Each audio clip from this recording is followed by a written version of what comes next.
সরকার সংস্কার করবে, আমরা যৌক্তিক সময় দিয়েছি এবং দিব, কিন্তু এই সংস্কারের পরে আপনি যত তাড়াতাড়ি সম্ভব একটা নিরপেক্ষ ইলেকশন দিবেন এবং মানুষের যে আশা আকাঙ্ক্ষা সেটার প্রতিফলন করাবেন, এটা আমার দৃঢ় বিশ্বাস।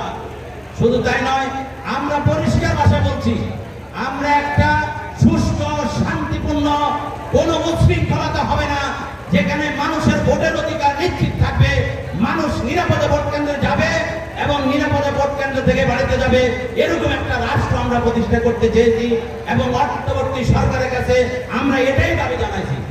আওয়ামী লীগ ফ্যাসিবাদী সরকার আবার উত্থান করার চেষ্টা করতেছে।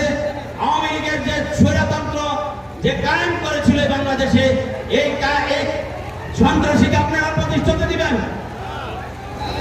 প্রত্যেকে রোজা রেখেছেন, এই রোজার মাসে আল্লাহ পাক রব্বুল আলামিন ইফতারের পূর্ব মুহূর্তে দোয়া কবুল করে।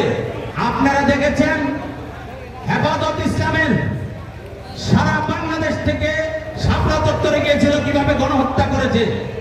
এই ফ্যাসিবাদী যারা স্বৈরাচার তাদের এই বিচার করা হবে ইনশাআল্লাহ।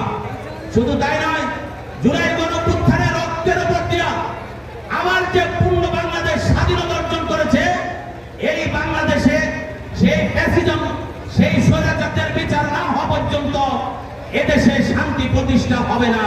আপনারা কি মনে করেন শান্তি প্রতিষ্ঠা হবে?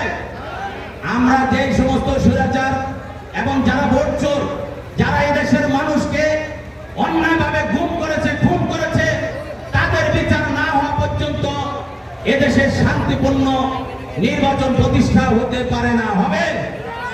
আমরা পরিষ্কার ভাষায় বর্তমান সংস্কার কমিশন, একটা সংস্কার কমিশন বসেছে, আমাদের 63টা রাজনৈতিক দলকে ডেকেছিল ডক্টর ইউনূস সাহেব। আমরা পরিষ্কার ভাষায় বলে দিয়েছি, যারাই এই সংস্কার কমিশনের যে যে প্রস্তাব দিবে তাদের প্রস্তাবের উপরে ওনারা একটা গণপরিষদ গঠন করতে চাচ্ছে, কিন্তু আমরা ওনাদের কার্যক্রমে লক্ষ্য করছি ওনারা মুষ্টি কয়েক রাজনৈতিক দলের মতামত নিয়ে ওনারা বাকিদেরকে মতামতের অপেক্ষা করতেছে না।